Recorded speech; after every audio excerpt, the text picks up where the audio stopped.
The Lakers lost. Now we down 3-1. Oh my gosh.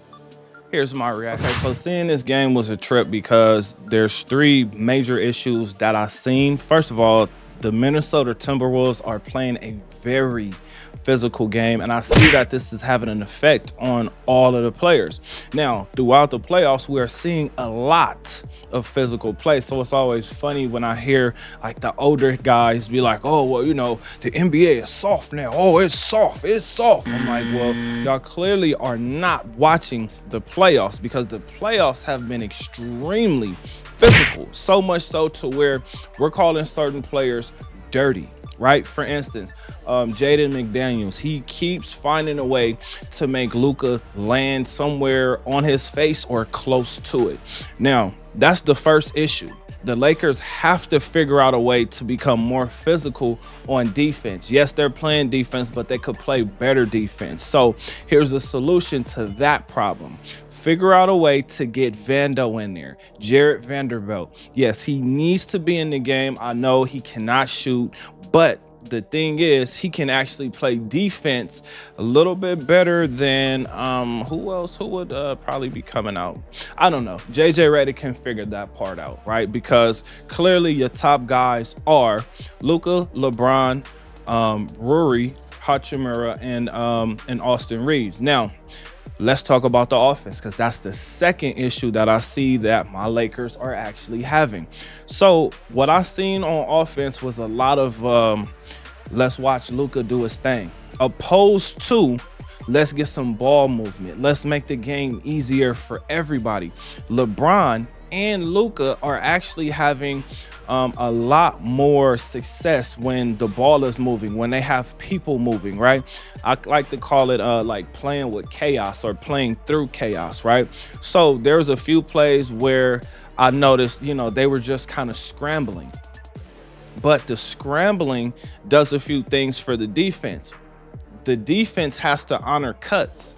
But if you're just watching Luka play, then it's not going to pan out as well as it could. All I'm saying for the offense, let's pick up the pace. Let's make sure if there's a fast break opportunity that we run that fast break. The other thing on offense is we need more action.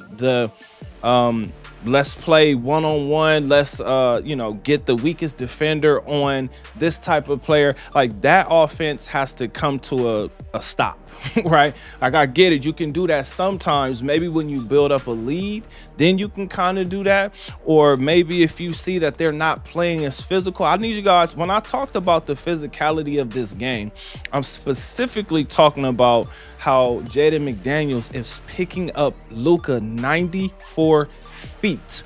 For anybody that has ever played basketball, let me just tell you, that is the number one way to burn out your legs, right? Now, Luka and LeBron damn near played the entire game.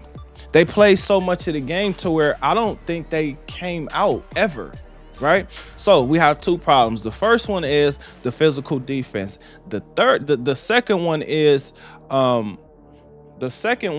actually them watching Luka. And then the third one is we got to get somebody else to step up. It could be Austin Reeves. It could be Vanderbilt. It could be Vincent, right? Gabe Vincent. It could be him. But we need somebody else to step up and knock down shots, but also be able to play defense. Ant-Man, we got to get a guy his credit. Oh my gosh. He let us up for 43. Now, Luka, on the other hand, let's see. Luka, he did his thing too. Luka had 38 and LeBron had 27. So the games that they played, Luka and LeBron, were pretty good, except I noticed one key thing with Luka, and that was his assist total was not as high as it usually is. Again, I credit that to the ball movement, right? I know he likes to have that lob threat being Jackson Hayes, and I see Jackson Hayes didn't play. I kind of missed some of the game. So I don't know if Jackson Hayes got hurt or whatever, but I noticed Jackson Hayes was not in the game. So those little adjustments need to be made. Again, number one, we got to play more physical defense. We have to get in their faces. Number two, We cannot just stand and watch Luka play. And then number 3, we need that third and fourth person to actually step up, because for the Timberwolves, they had Julius Randle, Jaden McDaniels, and of course Ant-Man. Then they had Dante DiVincenzo and Reed. Nazir Reed, right? I don't know if I said those guys' names right, but the point that I'm making is they had help, right? Ant-Man and Julius Randle had help. Whenever there was an open shot, if it was one of those guys, or if it was DiVincenzo getting to the basket and hitting a crazy layup, like, this is what the Lakers actually need. So Austin Reeves is going to have to be a lot more aggressive offensively. But let's just say that Austin Reeves is not more aggressive, because we only lost by 3 points. The main thing that needs to happen is someone else has to step up, and we need better defense. I'm saying we got to get Vando in the game, because he is one of our best defenders.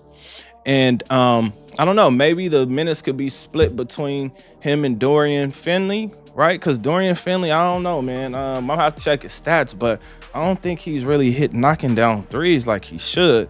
I mean, he's played with Luka before, so he should actually understand, okay, I'm going to be wide open. As a matter of fact, he did say that earlier in the year. Like, we're going to be butt naked?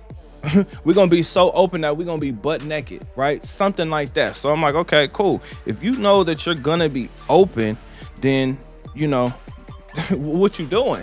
You got to go work on that jump shot. Same thing for Vando. Come on, Vando. You know what you bring defensively, but you know what's needed offensively, right? That's the key. That's the key. So really quick, let's check out Dorian Finley. So do I still have a lot of faith in my Lakers to make it out of this round? I'm gonna be honest with you guys, I don't. The reason why is because when you're down 3-1, like, that team only has to win one more game, right? Like, even if they give up the next game and let the Lakers win the next game, right? The Lakers would probably have expended so much energy, so much emotional energy, that the next game they'll probably have a letdown, right? So, you know, I have faith in my Lakers mainly because I want to see us play.